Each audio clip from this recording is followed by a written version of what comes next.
सरकार के अंग। सरकार के 3 अंग हैं। अरे बाबू, पहला सरकार का अंग है विधायिका।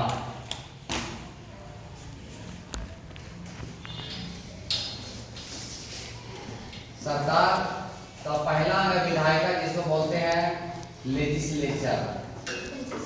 LEGIS लेजिस, LATURE legislature.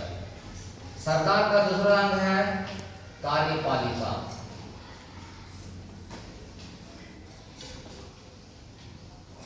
कार्यपालिका, और अंग्रेजी में इसको बोलते हैं एग्जीक्यूटिव। क्या बोलते हैं? एग्जीक्यूटिव। क्या बोलते हैं? एग्जीक्यूटिव। EXE हो गया एग्जीक्यूटिव, CUTIV। और सरकार के तीसरा जो अंग है उसका नाम है न्यायपालिका। क्या नाम है? न्यायपालिका। न्यायपालिका। न्यायपालिका नाम है। इसको अंग्रेजी बोलते हैं जुडिशियरी। JUDICIARY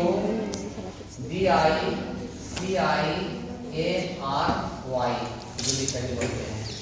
तो सरकार इन्हीं तीनों अंगों के माध्यम से सरकार चलती है, और इसीलिए कहा गया कि सरकार के 3 अंग हैं, विधायिका, कार्यपालिका, न्यायपालिका। और इन तीनों के अलग अलग काम हैं। तीनों के अलग अलग काम है। तो देखिए, विधायिका मतलब कानून बनाना। विधायिका मतलब कानून बनाना। कानून बनाना। और कानून बनाने के 2 केंद्र हैं भारत में, 2 संस्थाएं जहाँ कानून बनती हैं। तो एक है संसद भवन, जहाँ पूरे देश के लिए कानून बनती है। संसद भवन में पूरे देश के लिए कानून बनाया जाता है वहां पर। और एक है हर एक राज्यों में विधानसभा है। हर एक राज्यों में विधानसभा है, तो यहाँ राज्यों के लिए कानून बनाए जाते हैं विधानसभा में। तो पूरे देश के लिए कानून बनती है संसद भवन में, जहाँ पर MP लोग बैठकर कानून बनाते हैं। और हर एक राज्यों की अपनी अपनी सभाएं हैं कानून बनाने के लिए, जहाँ MLA बैठते हैं। कौन बैठते हैं? MLA। यहाँ पर MLA, जिसको कहा जाता है विधायक। क्या कहा जाता है? विधायक। और यहाँ पर MP लोग बैठता है। MP मतलब मेंबर ऑफ पार्लियामेंट, जिसको हिंदी में बोलते हैं सांसद। क्या बोलते हैं? सांसद। पूरे देश में सांसदों की संख्या कितनी है पता है आपको? 550 सांसद हैं। लेकिन चुनाव कितना में होता है? 543 पर चुनाव होते हैं। और 7 सीट बच गया। वो कहां पर है? वो POK। क्या बोलते हैं उसको? POK मतलब पाकिस्तान। POK मतलब पाकिस्तान। अभी पाकिस्तान ऑक्युपाइड कश्मीर बोलते हैं इसको, मतलब भारत का हिस्सा पाकिस्तान अपने अधिकार में लिए हुए है। असल में वह भारत का हिस्सा है। किसका हिस्सा है? भारत का। लेकिन पाकिस्तान उसको अपने अधिकार में लिए हुए, जिसको बोला जाता है POK। वहां पर सांसदों की संख्या 7 है। कितना है? 7। तो वहां का 7 और 7 जिस पर चुनाव नहीं हो पाता है, केवल 43 सीटों पर होता है। 543। ये सारे चुने हुए लोग दिल्ली के संसद भवन में बैठते हैं। दिल्ली के संसद भवन में। और वो लोग देश के लिए कानून बनाते हैं। देश के लिए वो लोग कानून बनाते हैं। संसद भवन संचार व्यवस्था के लिए, मतलब रेडियो के लिए, टेलीफोन के लिए, मोबाइल के लिए और सैटेलाइट के लिए। रुपये छापने का अधिकार केवल भारत सरकार को है। किसको है? भारत सरकार को। तो एक हो गया रुपये छापने का अधिकार, दूसरा हो गया संचार की व्यवस्था, जिसको अंग्रेजी में बोलते हैं टेलीकम्युनिकेशन, और एक है राष्ट्रीय मुद्दे, राष्ट्रहित और राष्ट्रीय सुरक्षा के मुद्दे। तो ये 3 चीज है जिस पर केंद्र सरकार कानून बनाती है। जिसको संघ सूची में रखा गया है। किस सूची में रखा गया है? वैसे कानून जो राष्ट्रीय स्तर पर कानून बनती है और उस कानून को बनाने का अधिकार केवल संसद भवन को है। किसको है? संसद भवन।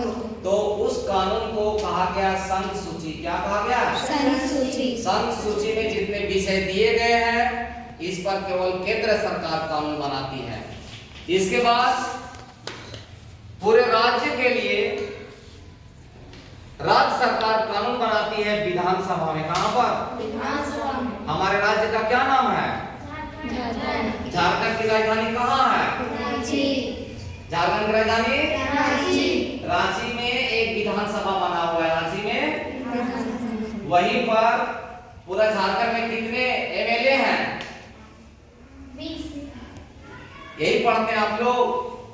पहले था 81 स्थानों पर चुनाव होता था और एक में 80 मनोनयन होता था। अब एक को हटा दिया गया है। जो एंग्लो इंडियन का मनोनयन किया जाता था उसको हटा दिया गया। अब पूरे झारखंड में विधायकों की संख्या है 81। कितना है? 81। पूरे झारखंड में 81 एमएलए चुने जाते हैं। कितने? 81। ये 81 लोग विधानसभा में बैठ करके राज्य के लिए कानून बनाते हैं। किसके लिए कानून बनाते हैं? हर एक राज्यों में अपने अपने विधानसभा है, अपने अपने उसके हाईकोर्ट होते हैं। तो हर एक राज्य जो राज्यों के लिए कानून बनाते हैं तो उसकी एक सूची है जिसको कहा जाता है राज्य सूची। क्या कहा जाता है? राज्य सूची। राज्य सूची कहा जाता है। ये राज्य के शिक्षा के लिए कानून बनाते हैं, ये स्वास्थ्य के लिए कानून बनाते हैं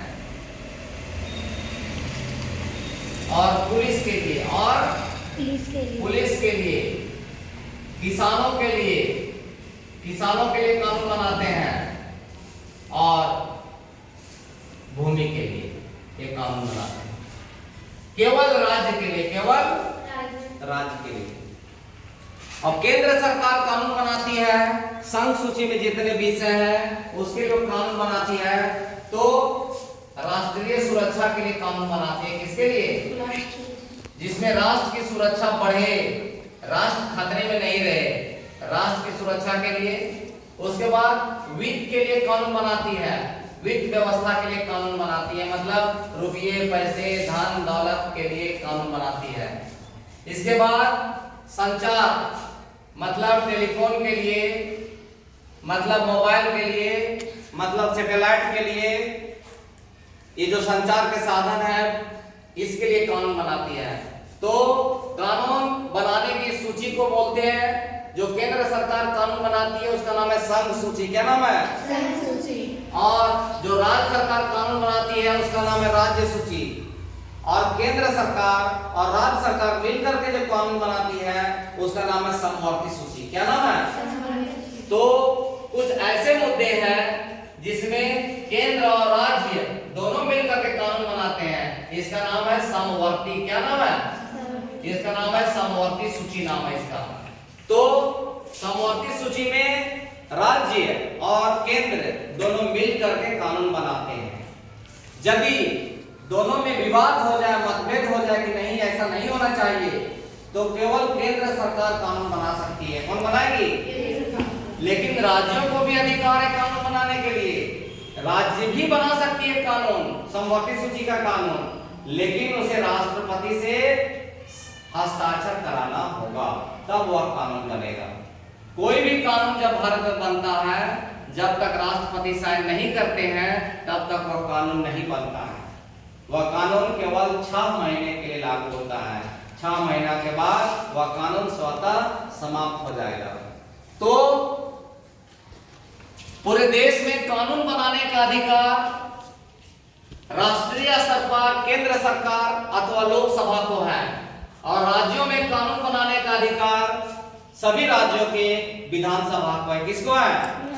विधानसभा को। ये आपका हो गया विधायिका। अब कार्यपालिका।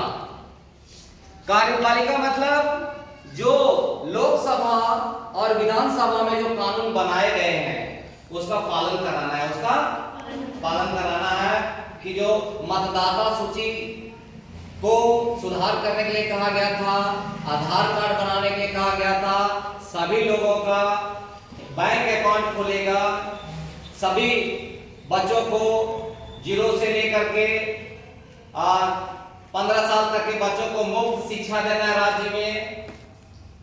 ये राष्ट्रीय नीति है। क्या है ये? राष्ट्रीय नीति है। तो ये जो कानून बन गया, इसका पालन कराने का काम कार्यपालिका के लोग कराते हैं, कार्यपालिका के लोग। इसके बाद न्यायपालिका, मतलब जो लोकसभा और विधानसभा में जो कानून बन गया और जो देश का कानून बना हुआ है, देश में कानून बना हुआ है, इस कानून की सुरक्षा करना, कानून की सुरक्षा करना और केंद्र सरकार और राज्य सरकार के द्वारा बनाए गए कानून को लागू कराना, देखभाल करना कि यह कानून लागू हुआ कि नहीं, यह काम है न्यायपालिका का। क्या काम है? न्यायपालिका का। अब इसको लिखाएंगे, उसको